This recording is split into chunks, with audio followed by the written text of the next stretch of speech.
Hello dear student. तो चलिए मैं जो है आपके BTech 5th semester computer science and engineering के एक सब्जेक्ट है DBMS डाटाबेस मैनेजमेंट सिस्टम। ठीक है, इसके फर्स्ट यूनिट का वीडियो मैं ऑलरेडी अपलोड कर चुका हूँ। ठीक है, उसमें कंप्लीट सभी टॉपिक को डिस्क्राइब किया हूँ और ये है आपका यूनिट सेकंड। इसमें मैं यूनिट सेकंड के सभी टॉपिक को डिस्क्राइब करूँगा। तो चलिए, जैसे आप सभी को पता है कि एडमिट कार्ड भी आ गया और आपका first paper constitution of India complete हो गया। ठीक है, और आपका सेकंड पेपर DBMS ये आपका 31 दिसंबर को होने वाला है। तो ये वीडियो मैं अपलोड कर दे रहा हूँ बना के, ऑल टॉपिक कवर हो जाएंगे एक ही सिंगल वीडियो में। और इसके बाद लगातार जो है यूनिट थर्ड, फोर्थ और फिफ्थ सभी के वीडियो आपके अपलोड होते रहेंगे। ठीक है, तो आप लोग क्या करिए, फर्स्ट यूनिट को देखिए और इस यूनिट को देखिए, उसके बाद फिर जो है तब तक आपका थर्ड यूनिट भी अपलोड हो जाएगा और सभी यूनिट को कंप्लीट वॉच करके जो अपना एग्ज़ाम दीजिए। मैं वादा करता हूँ आपसे कि जो है कम्प्लीटली जो बढ़िया से जो है आपका मार्क्स आ जाएगा। ठीक है, और आप बेस्ट परफॉर्मेंस करेंगे अपने एग्ज़ाम में। ठीक, तो चलिए देर ना करते हुए, ऑलरेडी 1 मिनट हो चुके हैं, मैं फर्स्ट टॉपिक पर चलता हूँ। ठीक है, फर्स्ट वीडियो कंप्लीट हो गया है। ठीक है, यूनिट 1 का, ये यूनिट सेकंड है। इसका फर्स्ट टॉपिक क्या है? RDMS। ठीक है, रिलेशनल डेटा मॉडल। ठीक, ये क्या होता है रिलेशनल डेटा मॉडल? इसको आप लोग देखिए, यूनिट सेकंड है रिलेशनल डेटा मॉडल। ठीक है, इसका पहले डिफिनेशन पढ़िए आप लोग। ठीक है, इसको मैं 1 घंटे के अंदर में कवर कर दूंगा क्योंकि काफ़ी सारे टॉपिक हैं। तो देर नहीं करते हुए जो, क्योंकि और भी यूनिट है और टाइम भी कम है, जिससे काफ़ी सारे जो है टॉपिक हैं और डिस्क्राइब करने में टाइम मिलेगा। तो आप लोग इसको अच्छे से समझिए। डिफिनेशन पहले पढ़िए। Relational data model is a database model in which data is stored in the form of table. ठीक है, रिलेशनल डेटा मॉडल क्या होता है कि DBMS में डेटाबेस में जब भी हम कोई डेटा स्टोर करते हैं तो किस फॉर्मेट में स्टोर होता है? टेबल के फॉर्मेट में। ठीक है, टेबल के फॉर्मेट में क्या होता है? डेटा स्टोर होता है। जैसे हमें किसी स्टूडेंट के डेटा को स्टोर करना है तो उसमें जो है एक की जनरेट होगा। ठीक है, की जनरेट होगा और उसके बाद उस स्टूडेंट के name, age, mobile number, email, ये सब चीज़ें क्या होगा, उसको मैं उसमें स्टोर करूँगा टेबल में। अब उस टेबल में मल्टीपल कॉलम रहेंगे। ठीक है, तो आपस में सभी क्या क्या होगा, रिलेशन रहेगा। एक रो में जो है स्टूडेंट के सभी डेटा स्टोर हो जाएंगे। ठीक है, मेनली यही समझिए कि डेटाबेस में क्या होता है कि मैं किसी भी डेटा को एक टेबल के फॉर्मेट में स्टोर करता हूँ। और उस टेबल में क्या होता है कि उस डेटा वो डेटा जो आपस में क्या होते हैं, रिलेट होते हैं। जैसे कि कोई स्टूडेंट है तो उसका नेम, एज, सब चीज़ें जो है उसी टेबल में रहेगा।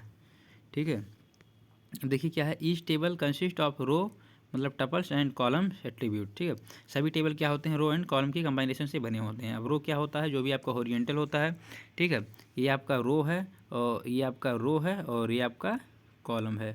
तो इसी तरह से आपका जो है टेबल में बनता है। तो यहाँ पर ID कर देंगे, यहाँ नेम कर देंगे, यहाँ एज कर देंगे, यहाँ मोबाइल नंबर कर देंगे और ये रो है, इसमें सभी स्टूडेंट के नेम कर देंगे। ठीक है, तो ये आपका क्या है, ये आपका हो गया टेबल और इसी फॉर्मेट में हम क्या करते हैं, इसमें डेटाबेस में स्टोर करते हैं डेटा को। देखिए, रिलेशनल डेटा मॉडल वह डेटा मॉडल है जिसमें डेटा को टेबल के रूप में स्टोर किया जाता है। ये हिंदी में दिया है डेफिनेशन, इसको पढ़ लीजिएगा। टेबल में क्या होता है? Example, simple table. अब देखिए यहाँ पर, देखिए एग्जांपल दिया है, सिंपल टेबल है, यहाँ पर रोल नंबर है और यहाँ पर नेम है। ठीक है, देखिए वीडियो थोड़ा लॉन्ग हो जाएगा बट आप लोग अच्छे से इसको पढ़िए, जिससे हर एक टॉपिक अच्छे से डिस्क्राइब हो जाए और समझ में भी आ जाए। ठीक है, ये रोल नंबर का कॉलम है और ये नेम का, ये एज का, ये मार्क्स का। ठीक है, तो इसी तरह से जो हम क्या करते हैं, इसी तरह से टेबल बना लेते हैं डेटाबेस में और ये हमारा डेटा फाइनली स्टोर हो गया डेटाबेस में। ठीक है, हम इसे क्या, की concept is relational data model. Relational data model में की कॉन्सेप्ट क्या होता है उसको भी देखिए। ठीक है, आगे क्या होते हैं की कॉन्सेप्ट, इसमें देखिए एट्रीब्यूट क्या होता है? Column of data, column of A table. ठीक है, टेबल का कॉलम क्या होता है? एट्रीब्यूट होता है। मतलब उस टेबल में कितने कॉलम हैं, जितने कॉलम हो वो उसका क्या कहलाएगा? एट्रीब्यूट कहलाएगा। जितने कॉलम हो उसका एट्रीब्यूट कहलाएगा।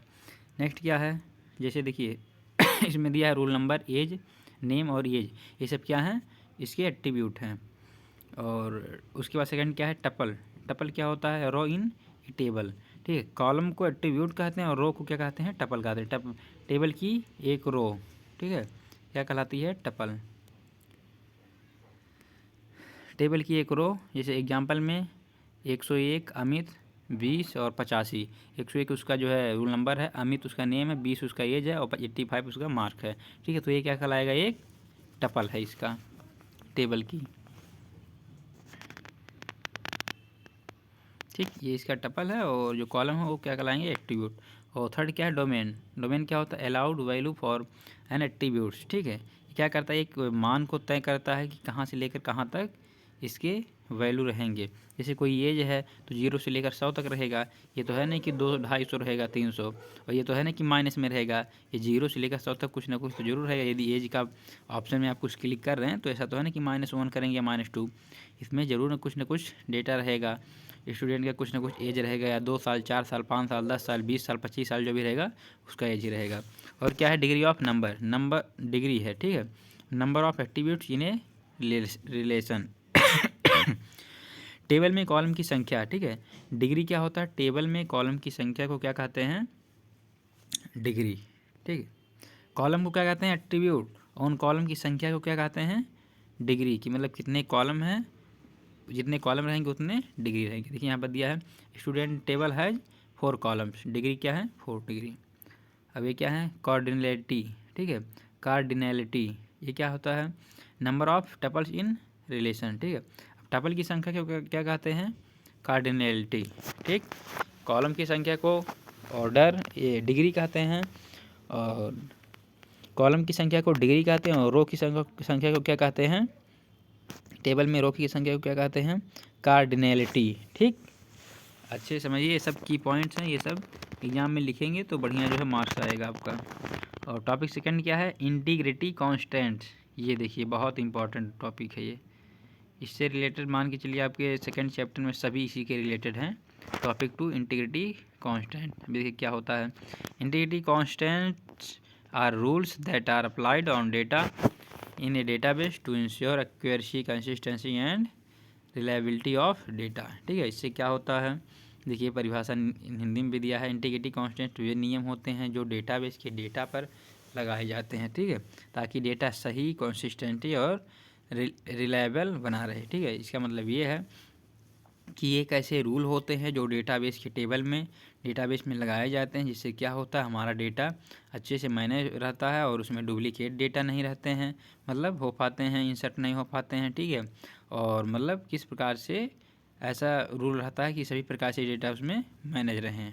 ठीक है, जिससे हम रिट्राइव, डिलीट, अपडेट, एडिट सब चीज़ें उसमें कर सकें। ठीक है, तो ये एक नियम होता है जो डेटाबेस के ऊपर लगाए जाते हैं। डेटा कॉन्सिस्ट मतलब अच्छे से उसमें मैनेज रहे। Why integrity constant are need, क्यों इसका नीड होता है, टू अवॉइड रॉन्ग डेटा। ठीक है, to avoid wrong data, to maintain data consistency. ठीक है, गलत डेटा को उसमें इंसर्ट करने से जो है अवॉइड करता है। टू मेंटेन डेटा कंसिस्टेंटी को बनाए रखता है। To keep database renewable.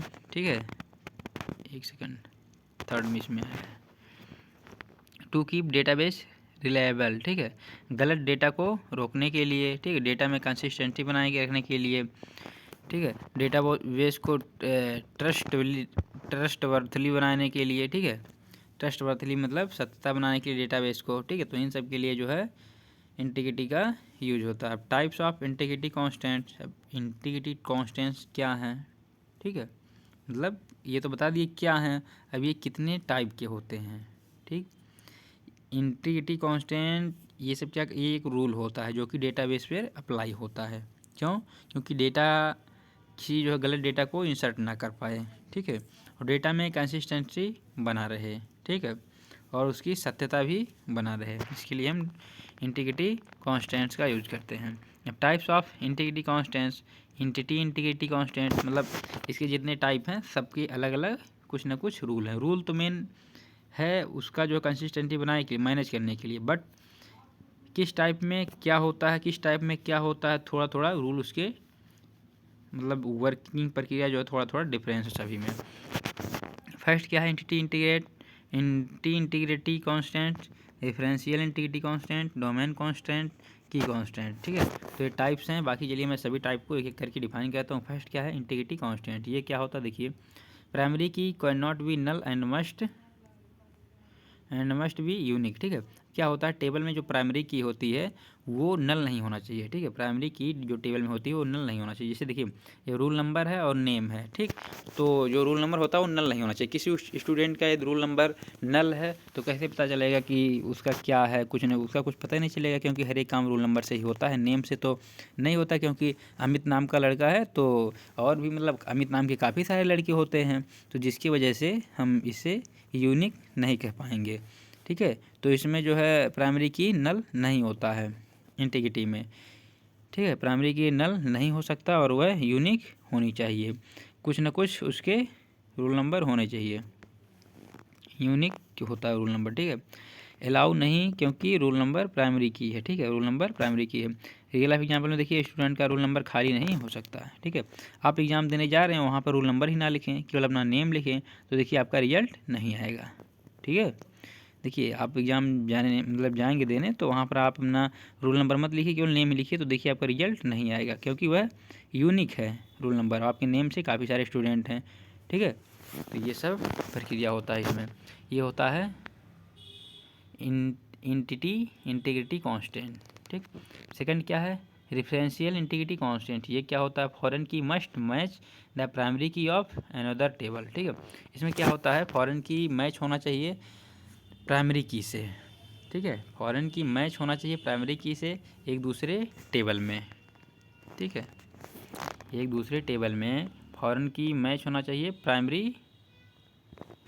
Table में।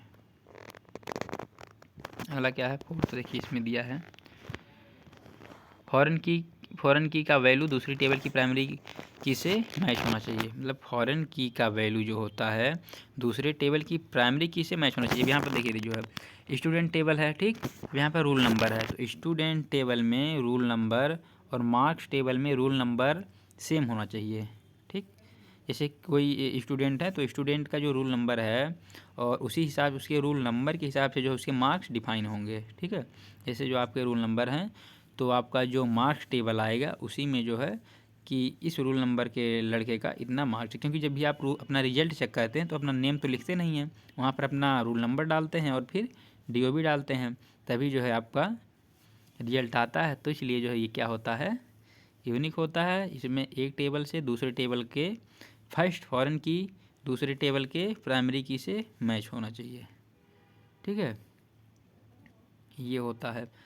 अब अगला देखिए क्या है, डोमेन कांस्टेंट। ये डोमेन कांस्टेंट क्या होता है, attribute value must be from A defined domain, ठीक है। एट्रीब्यूट का वैल्यू तय सीमा होना चाहिए, ठीक है। एट्रीब्यूट का वैल्यू जो होता है उसका एक सीमा होना चाहिए। जैसे देखिए आपका एज है, तो ऐसा तो है नहीं कि आप 0 साल के हैं, ऐसा तो है नहीं आप -5 साल के हैं, ठीक। आपका एज कुछ ना कुछ ज़रूर होगा, 2 साल, 1 साल, 6 महीने, 3 महीने, 2 महीने, 1 महीने, 10 साल, 20 साल, 25 साल, 50 साल, कुछ ना कुछ ज़रूर होगा। तो क्या है, एज का एक समय सीमा है 0 से लेकर 100 तक। तो डोमेन कांस्टेंट क्या करता है, ये एट्रीब्यूट का वैल्यू तय सीमा में होना चाहिए, ठीक है, तय सीमा में होना चाहिए। एज -5 इनवैलिड, ठीक है। रियल लाइफ एग्जाम्पल में देखिए ATM विथड्रॉल अमाउंट कभी निगेटिव नहीं हो सकता। की कांस्टेंट क्या होता है, की must uniquely identify A record. की क्या करता है कि जब भी हम टेबल में डेटा को स्टोर करते हैं तो की क्या करता है, आइडेंटिफाई करता है किसी भी डेटा को। जैसे मेरे पास 100 स्टूडेंट हैं तो उसमें जो है राहुल नाम का लड़का है, तो राहुल नाम के 10 लड़के हैं, ठीक है।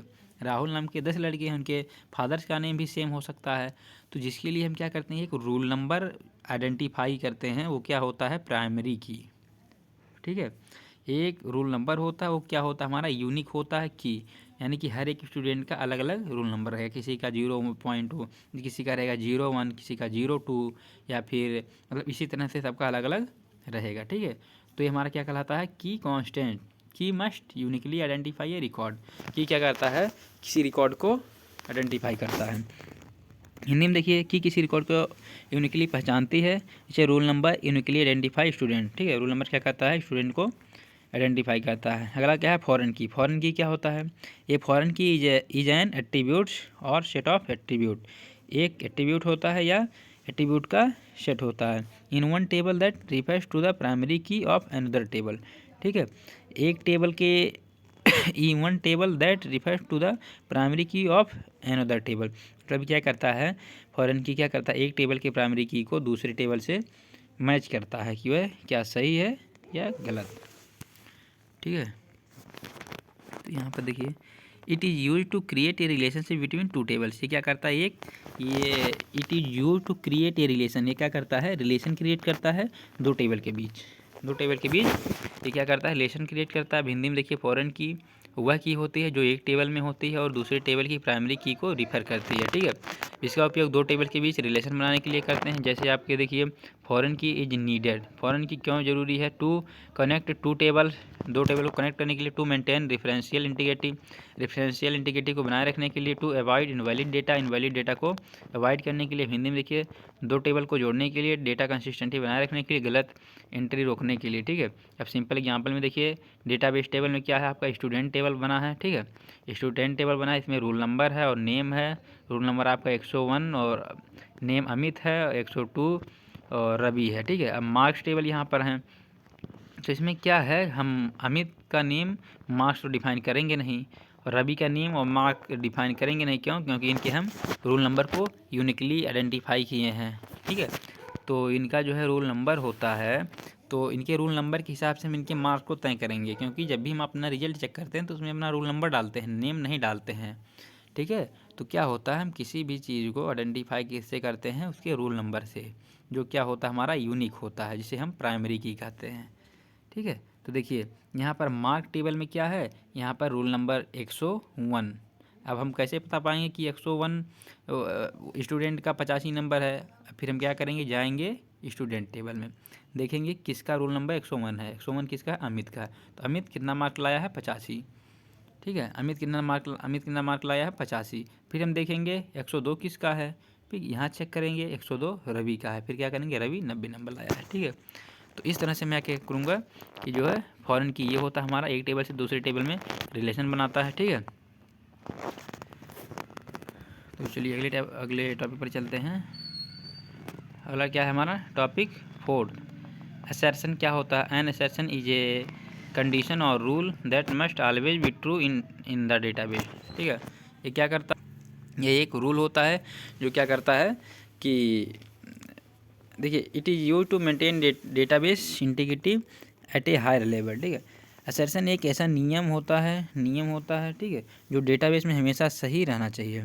यह एक ऐसा नियम होता है जो डेटाबेस में हमेशा सही रहना चाहिए, कोई भी चीज़ें फॉल्स नहीं होना चाहिए असर्शन। ठीक है, यह डेटाबेस की ओवरऑल इंटीग्रिटी बनाए रखने के लिए यूज होता है, यह डेटाबेस की ओवरऑल इंटीग्रिटी बनाए रखने के लिए यूज होता है। क्यों, देखिए व्हाई असर्शन इज नीडेड, क्यों इसका आवश्यकता है। ठीक, to enforce complex rules, to maintain overall consistency, to check condition involving multiple tables। ठीक है, कम्प्लेक्स नियम लागू करने के लिए, पूरी डेटाबेस की कंसिस्टेंसी बनाए रखने के लिए, एक से ज़्यादा टेबल पर रूल लगाने के लिए। अब सिंपल इसका एग्जांपल देखिए क्या है, mark should not be greater than 100। ठीक है, यदि किसी सब्जेक्ट का मार्क टोटल 100 है तो कोई भी स्टूडेंट 105 नंबर नहीं ला सकता। ठीक है, 105 नंबर या 120 नंबर या 110 नंबर नहीं ला सकता, उसका मिनिमम और मैक्सिमम एवरेज तय है, 0 से 100 तक वो लाएगा, या तो 0 नंबर लाएगा, या तो 1 नंबर लाएगा, या तो मतलब 0 से लेकर 100 के बीच में कुछ ना कुछ मार्क लाएगा। ठीक है, ऐसा भी नहीं है कि -1 लाएगा या -2 लाएगा। ठीक है, तो ये हमारा क्या है, असर्शन। ठीक है, एक रूल है जो कि डेटाबेस में वह फॉलो होता है, वह कभी किसी भी कंडीशन को रॉन्ग नहीं करता, वह हमेशा ट्रू ही करता है। ठीक है, तो हमारा क्या कहलाता है, असर्शन। देखिए इसमें दिया है कि मार्क्स 100 से अंदर ही रहेगा और 0 से ऊपर रहेगा। ठीक है, तो ये सब चीज़ें हैं। अगले टॉपिक पर चलते हैं। कॉल एग्जाम्पल देखिए, टोटल अटेंडेंस 100% से ज़्यादा नहीं हो सकती। अब क्या टोटल अटेंडेंस हम 105% लगा सकते हैं, नहीं लगा सकते हैं, क्योंकि हमारा उतना है ही नहीं percentage. Bank example, account balance negative, bank में अकाउंट निगेटिव हो ही नहीं सकता। हॉस्पिटल एग्जाम्पल, ठीक है, हॉस्पिटल पेशेंट एज 0 से कम नहीं हो सकते, जो भी पेशेंट की एज हैं 0 से कम हो ही नहीं सकते। ठीक है, तो ये सब क्या है, असर्शन है जो डेटाबेस में अप्लाई होता है उसको मेंटेन बनाए रखने के लिए। ठीक है, तो आप लोग अच्छे से पढ़िए इसको। अगला टॉपिक है हमारा टॉपिक 5, ट्रिगर्स। ट्रिगर्स क्या होता है, a trigger is a special type of storage program, ठीक है। A trigger is a special type of storage program that is automatically execute when a specific event insert update delete occurs on a table. इसका मतलब ये है, यहाँ पहले इसे हिंदी में देख लीजिए। ट्रिगर एक ऐसा प्रोग्राम होता है जो अपने आप एग्जीक्यूट हो जाता है जब डेटाबेस टेबल पर कोई इवेंट इंसर्ट अपडेट डिलीट होता है। जैसे देखिए, आपके अकाउंट में 5,000 रुपये हैं, आप क्या किए कि किसी को 1,000 ट्रांसफ़र कर दिए। अब ऑटोमेटिक जो है क्या हुआ, ऑटोमेटिक क्या हुआ कि आपके अकाउंट से उतने पेमेंट कट जाएंगे, ठीक है। तो ये चीज़ें जो होता है ये हमारा ट्रिगर्स कहलाता है कि जो ऑटोमेटिक एक्शन परफॉर्म हो। जैसे देखिए, आपके डेटाबेस में क्या हुआ कि 10 स्टूडेंट का रिकॉर्ड है, ठीक है। आपकी डेटाबेस में 10 स्टूडेंट का रिकॉर्ड है। हम क्या किए, उसमें एक और इंसर्ट कर दिए, ठीक है। एक मैं और इंसर्ट कर दिया तो क्या हुआ, ऑटोमेटिक इंसर्ट करने के बाद ऑटोमेटिक क्या होगा, टेबल का, डेटाबेस के टेबल का जो है फॉर्मेट चेंज हो जाएगा, ठीक है। जैसे मैं इंसर्ट करूँगा जैसे फॉर्मेट चेंज हो जाएगा। जैसे मैं किसी डेटा को डिलीट करूँगा फॉर्मेट चेंज हो जाएगा, एडिट करूँगा फॉर्मेट अपने आप चेंज हो जाएगा, ठीक है। तो ये चीज़ें होता है ट्रिगर, ठीक। तो ट्रिगर से एक ऐसा प्रोग्राम होता है जो अपने आप एग्जीक्यूट हो जाता है तब डेटाबेस टेबल पर कोई इवेंट, जब डेटाबेस टेबल पर कोई इवेंट होता है, जैसे इंसर्ट अपडेट डिलीट, जब भी कोई इवेंट होता है तो अपने आप हो जाता है। Why trigger are needed, automatic action के लिए इन्फोर्स बिजनेस रूल्स, ठीक है। बिजनेस रूल्स लागू करने के लिए, मेंटेन डेटा इंटीग्रिटी, डेटा का कंसिस्टेंसी बनाए रखने के लिए। ट्रिगर्स इवेंट, अब देखिए यहाँ पर इंसर्ट करते हैं तो इंसर्ट इवेंट होता है तब जब न्यू रिकॉर्ड ऐड होता है, अपडेट रिकॉर्ड जब चेंज होता है तो अपडेट होता है, ठीक है। तो इसी तरह से जो है अपने एक्शन उसमें लागू होते रहते हैं अपने आप। और अगला क्या है, सिंपल एग्जांपल, जैसे मार्क्स 100 से ज़्यादा नहीं हो सकता, ठीक है। बैंक में जब अकाउंट से पैसे निकालते हैं, ठीक है, जब भी बैंक से पैसे निकालते हैं तो बैलेंस अपने आप अपडेट होता है। कॉलेज एग्जाम्पल, स्टूडेंट ऐड होते हैं, अटेंडेंस टेबल अपडेट हो जाता है, ठीक है। तो इसी तरह से होता है। अब 6 टॉपिक क्या है, रिलेशनल अलजेब्रा। रिलेशनल अलजेब्रा क्या होता है, ठीक है। देखिए, relational algebra is a procedural query language, ठीक, use to retrieve data from relational database, ठीक। रिट्राइव डेटा यानी डेटाबेस से टेबल से डेटा को रिट्राइव करने के लिए, निकालने के लिए किसका यूज़ होता है, रिलेशनल अलजेब्रा का। Retrieve data from relational database by applying A set of mathematical operation on relation table, ठीक है। डेटाबेस के टेबल पर मैं क्या करता हूँ, एक मैथमेटिकल ऑपरेशन परफॉर्म करता हूँ जिससे क्या होता है कि जो भी उसमें डेटा स्टोर हैं उसको मैं रिट्राइव कर सकूँ, ठीक है। हिंदी में भी है, देखिए इसको भी पढ़िए। रिलेशनल अलजेब्रा एक प्रोसीड्यूरल क्वेरी लैंग्वेज है जिसमें रिलेशनल डेटाबेस की टेबल पर गणितीय ऑपरेशन लगाकर डेटा निकाला जाता है, ठीक है। वही कि मैं क्या करता हूँ, टेबल पर क्या करता हूँ कि रिलेशनल अलजेब्रा का यूज करके गणितीय ऑपरेशन लगाकर, मैथमेटिकल ऑपरेशन लगाकर क्या करता हूँ, उससे डेटा को रिट्राइव करता हूँ। इसमें हमें यह बताना पड़ता है कि डेटा कैसे निकाला जाएगा, ठीक है। मतलब मैं ये चेक करता हूँ, मतलब देखता, इससे बताते हैं कि कैसे डेटा निकाला जाएगा। Why relational algebra is important, foundation of SQL और help in query optimization, use in database internally. SQL का आधार, क्वेरी ऑप्टिमाइजेशन में मदद, ठीक है। अगला टॉपिक क्या है, अगला देखिए, क्वेरी ऑप्टिमाइजेशन में मदद। डीबीएमएस अंदर से इसी प्रकार काम करता है, ठीक है। अब बेसिक रिलेशनल अलजेब्रा कांस्टेंट, मतलब बेसिक अलजेब्रा कांस्टेंट क्या होते हैं, बेसिक रिलेशनल अलजेब्रा ऑपरेशन, ठीक है। मैं क्या करता हूँ, कौन सा ऑपरेशन परफॉर्म करता हूँ, selection row based on a condition, ठीक है। कंडीशन के आधार पर रो चुनता है। सिलेक्शन का मतलब क्या होता है कि वो रो को चुनता है। एग्जाम्पल, मार्क्स ग्रेटर देन 18, ठीक है। जिस स्टूडेंट का मार्क 80 से प्लस रहेगा उसको क्या करेगा, वो चुनेगा, ठीक, उस रो को चुनेगा, देखेगा कि किस स्टूडेंट का मार्क 80 से प्लस है। रियल लाइफ एग्जाम्पल में देखिए, एग्जाम में सिर्फ 80 से ज़्यादा मार्क्स वाले स्टूडेंट निकालना है, ठीक है। यदि हमें 80 से अधिक मार्क्स वाले स्टूडेंट को निकालना है तो मैं क्या करूँगा, 80 से अधिक मार्क वाले स्टूडेंट के टेबल को, रो को क्या करूँगा, मैं सेलेक्ट करूँगा।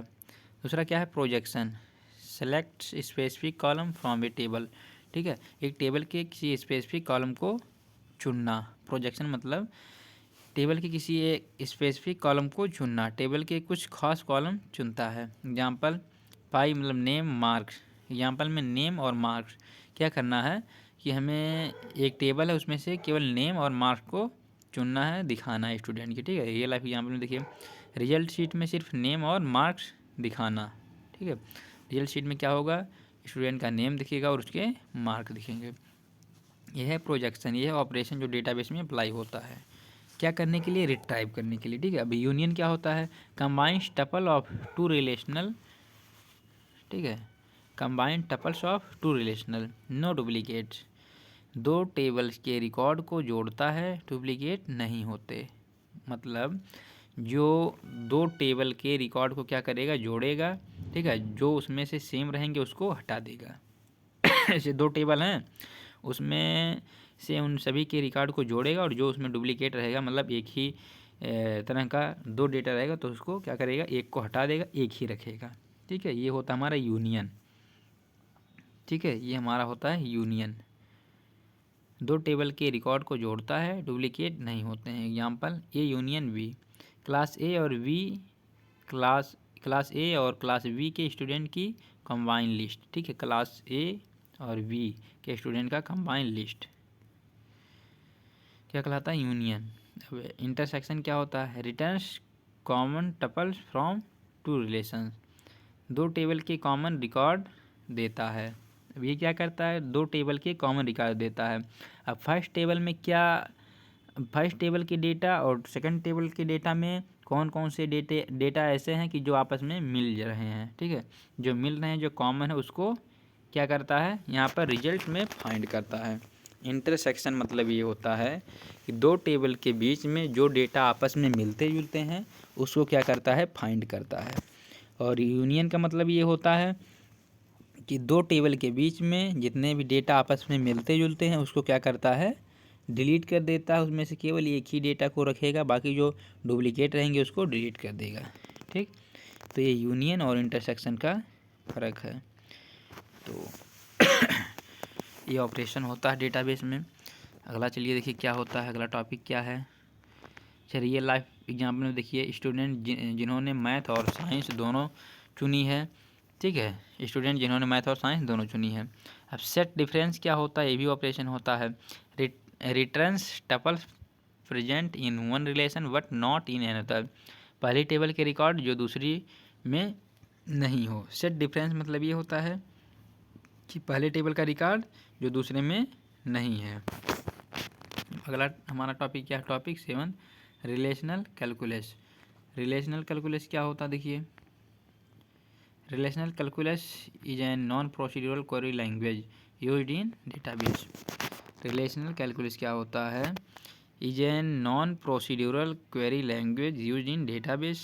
It specific what data is required not how to retrieve it. ठीक है, क्या करता है, कौन सा डेटा रिक्वायर्ड है ये नहीं कहता है कि मतलब नॉट हाउ टू रिट्राइव मतलब ये नहीं बताता कि कैसे इसे रिट्राइव करना है। ठीक है, ये केवल यही बताता है कि कौन सा डेटा रिक्वायर्ड है रिप्रेजेंट करने के लिए, बट ये बताता नहीं कि उस डेटा को कैसे हम रिप्रेजेंट करें। रिलेशनल कैलकुलस केवल यही बताता है कि कौन सा डेटा रिक्वायर्ड है रिप्रेजेंट के लिए। हिंदी में देख लीजिए क्या दिया है। रिलेशनल कैलकुलस एक नॉन प्रोसीड्यूरल क्वेरी लैंग्वेज है। इसमें यह बताया जाता है कि क्या डेटा चाहिए, लेकिन यह नहीं बताया जाता है कि डेटा कैसे निकाला जाएगा। ठीक है, की idea very important. Relational algebra मतलब हाउ टू गेट डेटा, और रिलेशनल कैलकुलस देखिए रिलेशनल अलजेब्रा क्या होता है, हाउ टू गेट डेटा, ये ऑपरेशन परफॉर्म करता है कैसे डेटा को हम फाइंड करेंगे। और रिलेशनल कैलकुलस क्या होता है, व्हाट डेटा इज नीडेड। ठीक है, मतलब कौन सा डेटा नीड है हमें। टाइप्स ऑफ रिलेशनल कैलकुलस क्या होता है, टाइप्स ऑफ रिलेशनल कैलकुलस। चलिए नेक्स्ट में बताता हूँ। फर्स्ट क्या है, tuple relational calculus. Tuple relational calculus TRC, tuple relational calculus is based on tuple. क्या करता है, टपल्स को क्या कहते हैं, रो। मैं पहले बता चुका हूँ कि टपल किसे कहते हैं, रो। जितने भी रो हैं उसे हम क्या कहेंगे, टपल्स।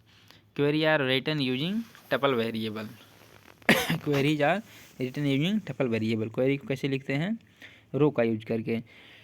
टपल रिलेशनल कैलकुलेशन में क्वेरी टपल रो पर आधारित होती है। इसमें टपल वेरिएबल का प्रयोग होता है। जैसे देखिए एग्जांपल टेबल है, ठीक है, स्टूडेंट टेबल है, तो इसमें क्या है, रोल नंबर, नेम, मार्क्स, ये सभी दिए हैं, ठीक है। Find student with marks greater than 80, इसमें क्या होगा कि उन्हीं स्टूडेंट को फाइंड किया जाएगा जो 80 से, जिनका मार्क 80 से प्लस है। रिजल्ट अमित, ठीक है, रिजल्ट कौन किसका अधिक है, अमित का, ठीक है। ये नहीं बताएगा कि कैसे हम रिट्राइव करें, बस यही किसका अधिक है, किसका अधिक है, अमित का।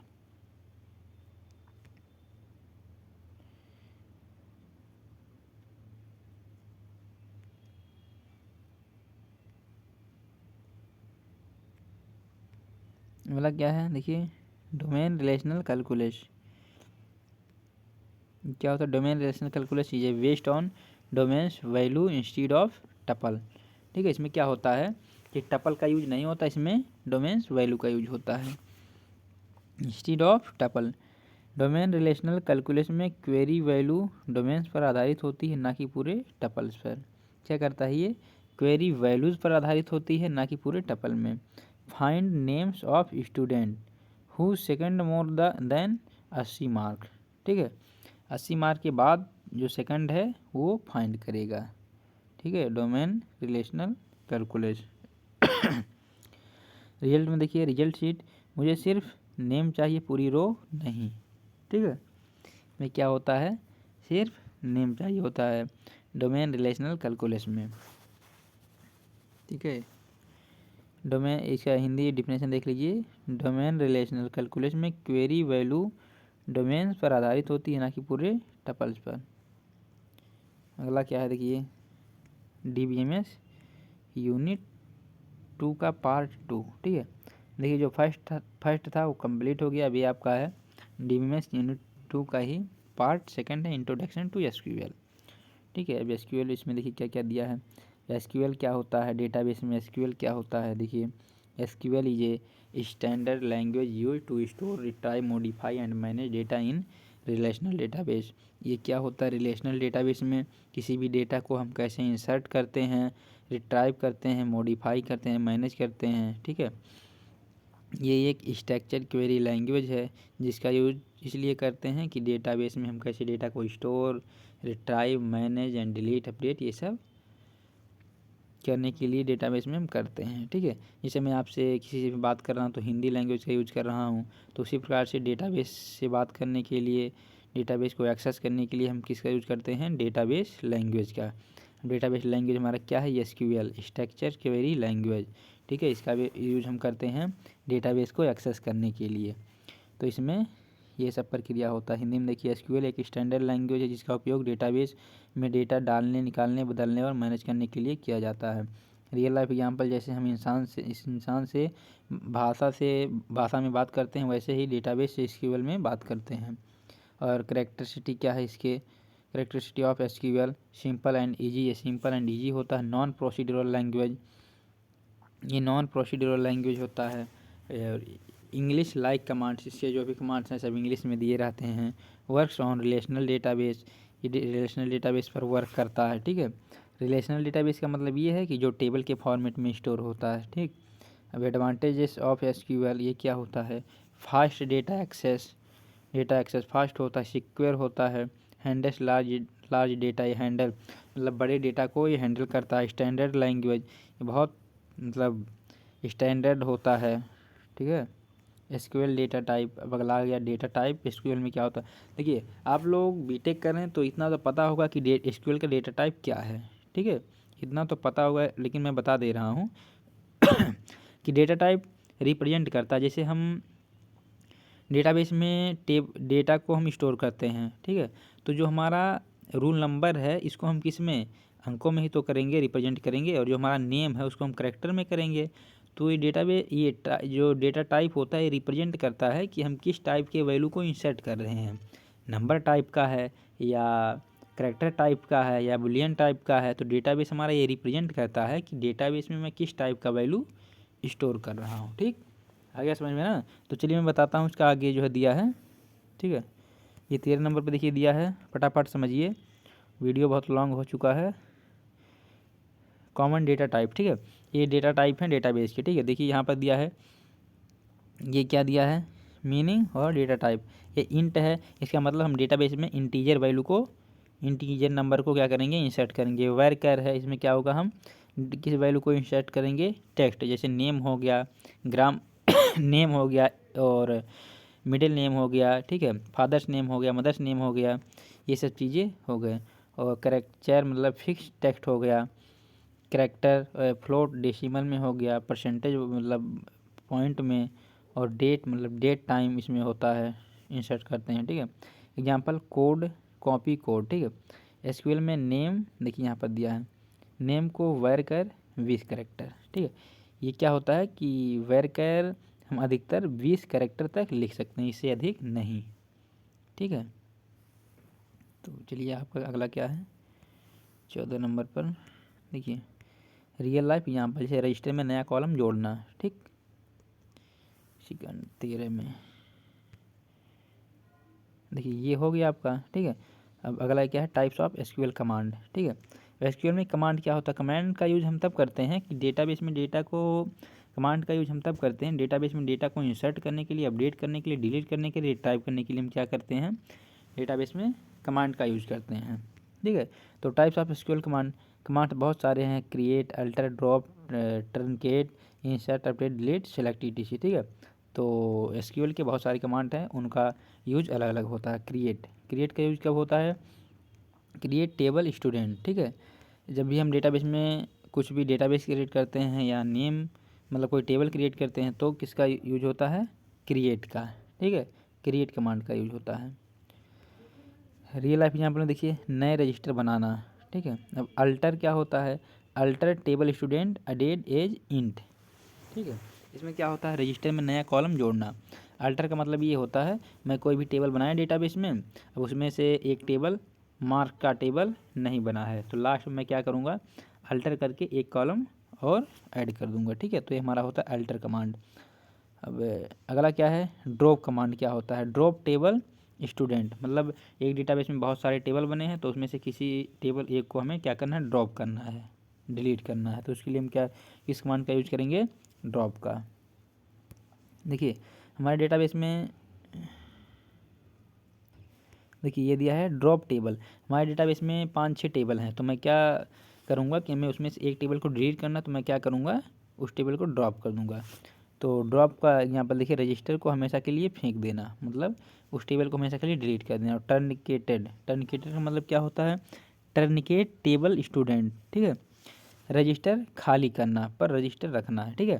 देखो टेबल क्या करना है, ड्रॉप का मतलब जो टेबल है टेबल को ही हटा देना, और टर्निकेट का मतलब ये होता है कि उस टेबल के अंदर जो डेटा है उन डेटा सभी को खाली कर देना, हटा देना।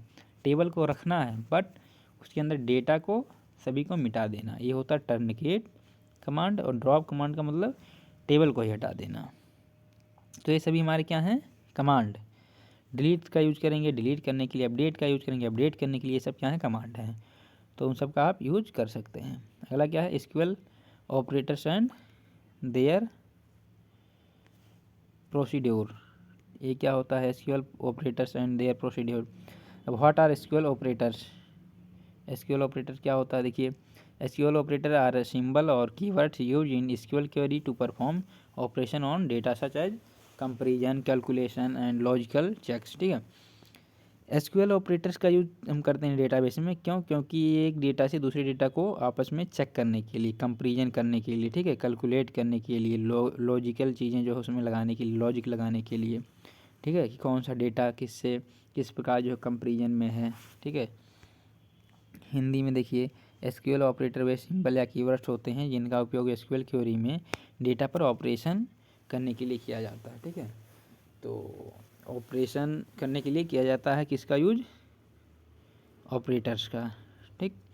ऑपरेटर एक सिंबल या कीवर्ड होता है जिसका यूज डेटाबेस में ऑपरेशन परफॉर्म करने के लिए किया जाता है, ठीक है, सभी डेटा पर जिस पे नीड होता है। अब टाइप्स ऑफ एसक्यूएल ऑपरेटर देखिए, एसक्यूएल ऑपरेटर को मुख्य रूप से 6 कैटेगरी में बांटा गया। पहला अर्थमेटिक ऑपरेटर्स, कंपेरिजन या रिलेशनल ऑपरेटर्स। थर्ड क्या है, लॉजिकल ऑपरेटर। फोर्थ क्या है, स्पेशल ऑपरेटर। फिफ्थ क्या है, सेट ऑपरेटर, और सिक्स क्या है, बिटवाइज ऑपरेटर। सबका अलग अलग यूज होता है, ठीक है। तो हमारे सिलेबस में जो है मैं वही पढ़ा रहा हूँ, ऑपरेटर्स, प्रोसीडेंस, ठीक। टाइप तो आप लोग देख लीजिए, ये सब जो है टाइप्स हैं, ठीक है। बाकी सिलेबस में दिया है ऑपरेटर प्रोसीडेंस, ठीक है। अब ऑपरेटर प्रोसीडेंस में क्या दिया है, देखिए यहाँ पर दिया ऑपरेटर प्रोसीडेंस में क्या है, अर्थमेटिक ऑपरेटर। अर्थमेटिक ऑपरेटर क्या होता है, यूज नंबर्स पर कैलकुलेट करने के लिए, ठीक है। नंबर पर कैलकुलेशन करने के लिए, मतलब नंबर पर ऑपरेशन परफॉर्म करने के लिए हम अर्थमेटिक ऑपरेटर का यूज करते हैं। अर्थमेटिक ऑपरेटर क्या है हमारा, देखिए plus, addition, subtraction, multiplication, divide, modules, ठीक है, मॉड्यूलस, ठीक है, क्या होता है, अर्थमेटिक ऑपरेटर। तो जब भी हमें इन सब का यूज होता है तो मैं अर्थमेटिक ऑपरेटर का यूज करते हैं। अब क्या देखिए, प्रोसीड्यूरल सिंटैक्स क्या है, select column 1 plus column 2 from table name, ठीक है। क्या करेंगे कि सेलेक्ट करेंगे कॉलम 1 को और कॉलम 2 को फ्रॉम टेबल नेम, मतलब जिस टेबल के कॉलम को सेलेक्ट करना रहेगा हम क्या करेंगे, ये क्वेरी यूज करके, लिख करके, सिंटैक्स लिख करके यूज करेंगे, ठीक है। Example, select marks plus 5 from student, ठीक है। क्या करेंगे, 5 सेलेक्ट मार्क करेंगे 5 फ्रॉम स्टूडेंट, ठीक है। स्टूडेंट टेबल से हम क्या करेंगे, 5 मार्क को ऐड करेंगे। रियल लाइफ एग्जाम्पल में देखिए, ग्रेस मार्क्स जोड़ना, ठीक है। Select marks plus 5 from student. Real life example, grace marks जोड़ना। कंपैरिजन, रिलेशनल ऑपरेटर्स क्या होता है, वैल्यू को कंपेयर करने के लिए। Select star from table name where condition, ठीक है। फ्रॉम टेबल नेम वेयर, जहाँ मतलब कंडीशन, कुछ कंडीशन रहेगा। एग्जाम्पल में देखिए, select star from student where marks 80 plus, ठीक है। मतलब किसी टेबल में उन्हीं डेटा को ये क्या करेगा, सेलेक्ट करेगा जिनका मार्क 80 से प्लस है, ठीक है। तो क्या करता है, कंपैरिजन करता है, क्यों, ऑपरेशन परफॉर्म करने के लिए। तो क्या करेगा, टेबल में उन्हीं डेटा को सेलेक्ट करेगा, उन्हीं स्टूडेंट को सेलेक्ट करेगा, उन्हीं स्टूडेंट के रो को सेलेक्ट करेगा जिनके मार्क 80 से प्लस हैं, ठीक। क्या होता है, कंपैरिजनल ऑपरेटर। लॉजिकल ऑपरेटर क्या होता है, मल्टीपल कंडीशन को कंबाइन करने के लिए, ठीक है। अब इसका जो देखते हैं हम आगे चल के, इसमें देखिए क्या दिया है, यूज मल्टीपल, ठीक है, यूज मल्टीपल कंडीशन को कंबाइन करने के लिए, ठीक।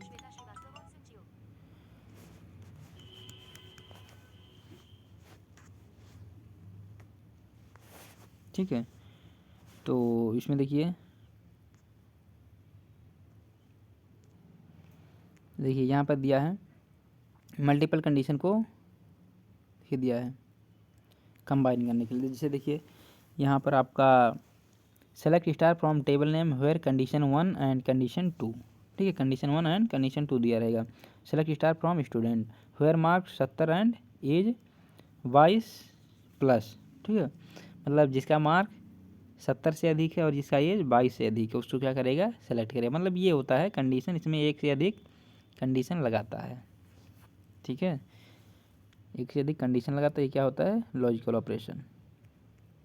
अगला क्या है, topic 7, what are SQL function, ठीक है। व्हाट आर एसक्यूएल फंक्शन, मतलब एसक्यूएल में फंक्शन क्या होता है, फंक्शन मतलब वर्क होता है। तो मतलब एसक्यूएल में कौन कौन से वर्क है। SQL function are built in function use to perform calculation and return to a single value, ठीक। इसमें क्या है, बिल्ट इन फंक्शन है जो क्या करता है, कैलकुलेशन करता है और एक सिंगल वैल्यू को रिटर्न करता है, ठीक है। देखिए सिंगल फंक्शन पहले से बने हुए फंक्शन होते हैं, एसक्यूएल फंक्शन पहले से बने हुए फंक्शन होते हैं जो डेटा पर कैलकुलेशन करके एक वैल्यू रिटर्न करते हैं।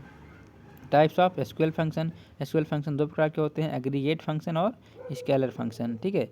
मैं क्या करूँगा, एग्रीगेट फंक्शन को डिफाइन करूँगा क्योंकि ये सब्जेक्ट में हमारे दिए हैं। ये फंक्शन मल्टीपल रो पर काम करके सिंगल रिजल्ट देते हैं। जैसे देखिए ये क्या करते हैं, मल्टीपल रो पर वर्क करते हैं और उसका सिंगल रिजल्ट देते हैं। जैसे देखिए एग्रीगेट फंक्शन समरी, फंक्शन यहाँ पर दिया है और ये यूज दिया है। तो चलिए नेक्स्ट पेज पे चलते हैं, यहाँ पर दिया है एग्रीगेट फंक्शन समरी। अब फंक्शन यहाँ दिया, यहाँ यूज दिया। अब काउंट, ये क्या करता है, काउंट फंक्शन क्या करता है, टोटल रो को काउंट करता है। सम क्या करता है, टोटल को क्या करता है, ऐड करता है। एवरेज क्या करता है, एवरेज करता है। मतलब जैसे हमें 10 स्टूडेंट के मार्क को एवरेज करना है, ठीक है, तो उनके सभी मार्क्स को मैं क्या करूँगा, एवरेज करूँगा। सम करना है तो उनको सम करूँगा। मैक्स करना है, एक टेबल में सबसे अधिक किसका मार्क है तो उसमें मैं क्या करूँगा, मैक्स का यूज करूँगा, मैक्स फंक्शन का यूज करूँगा।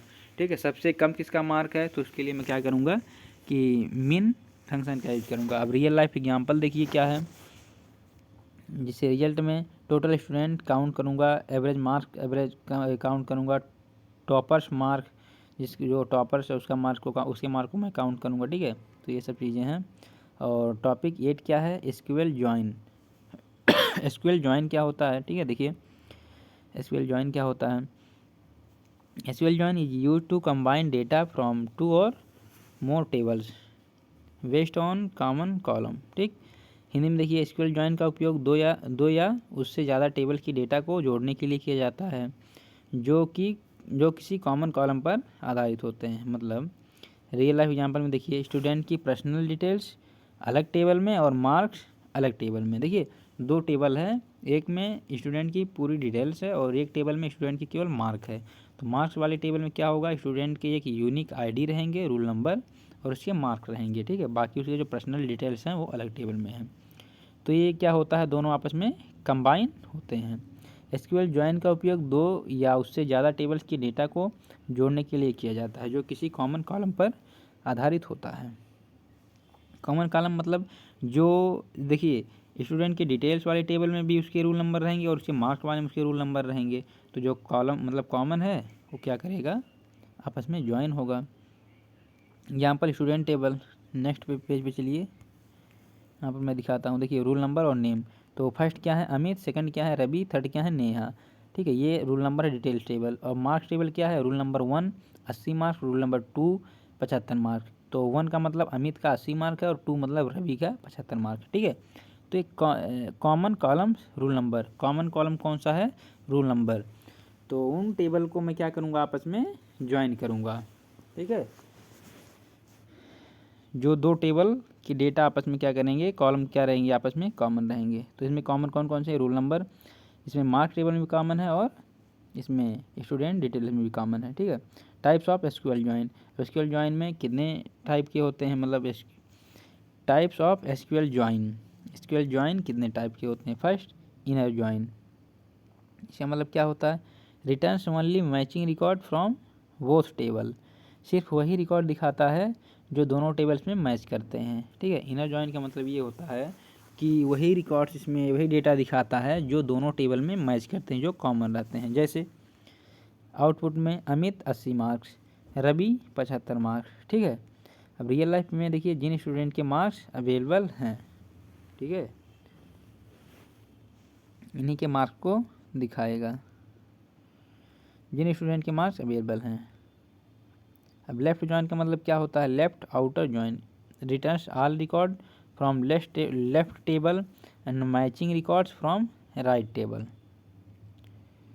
किसी लेफ्ट टेबल के सभी रिकॉर्ड और राइट टेबल के मैचिंग रिकॉर्ड को आउटपुट दिखाता है।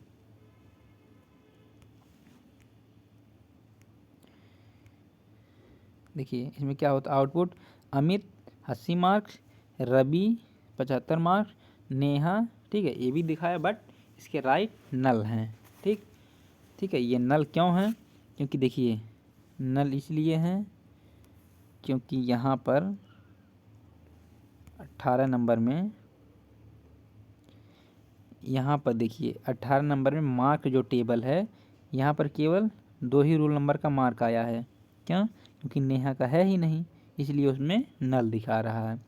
इसमें इनके रोल नंबर आपस में मैच 3 इसमें है ही नहीं, तो इसलिए आपस में मैच नहीं कर रहे, इसलिए क्या है ये नल दिखा रहा है। ठीक है, तो इसीलिए जो है यहाँ पर नेहा के मार्क नल दिखा रहे हैं। रियल लाइफ यहाँ पर सभी स्टूडेंट चाहे मार्क्स हो या ना हो, मतलब सभी स्टूडेंट को दिखाएगा चाहे मार्क हो या ना हो।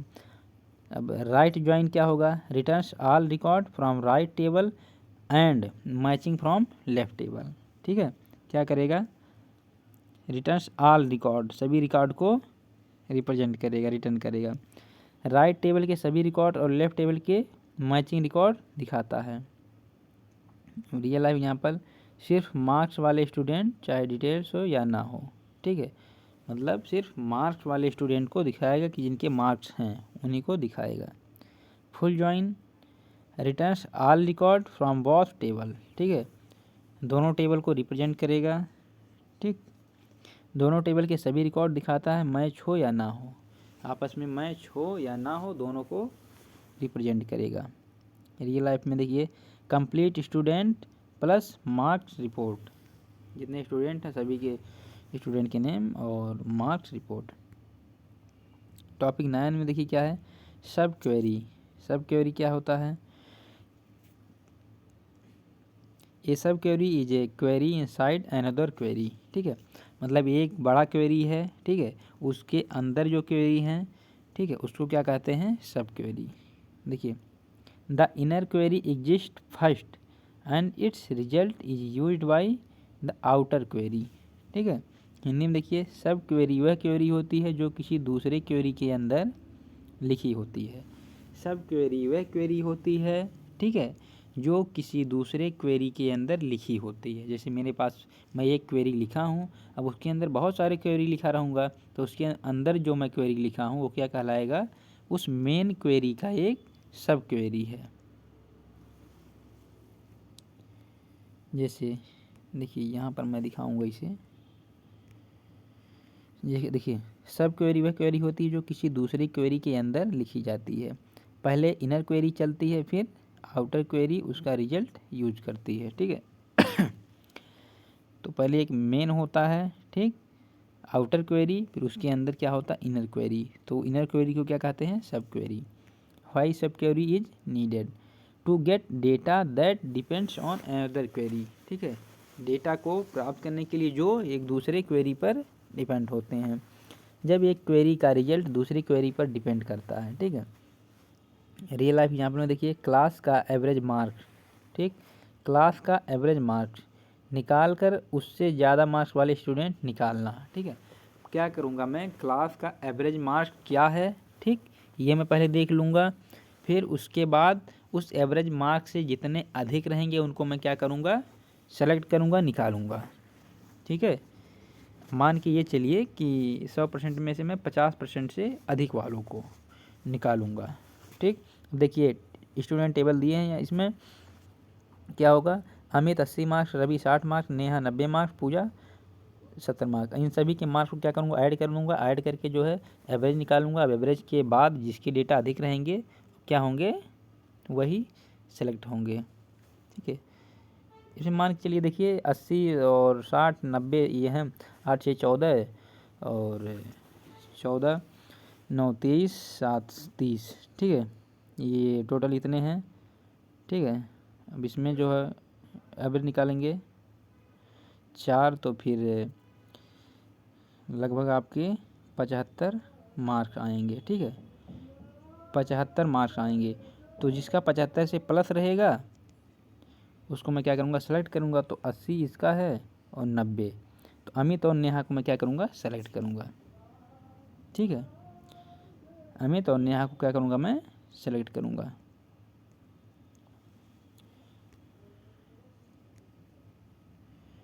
तो ये हमारा होता है सब क्वेरी, ठीक है। सब क्वेरी में मैं क्या करता हूँ, एक मेन क्वेरी के अंदर जो क्वेरी रहते हैं उसको मैं क्या करता हूँ, सेलेक्ट करता हूँ।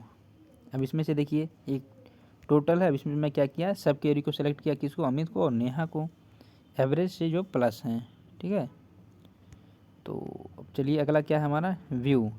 View is a virtual table created using A select query, ठीक है। It does not store data physically, it store only the query.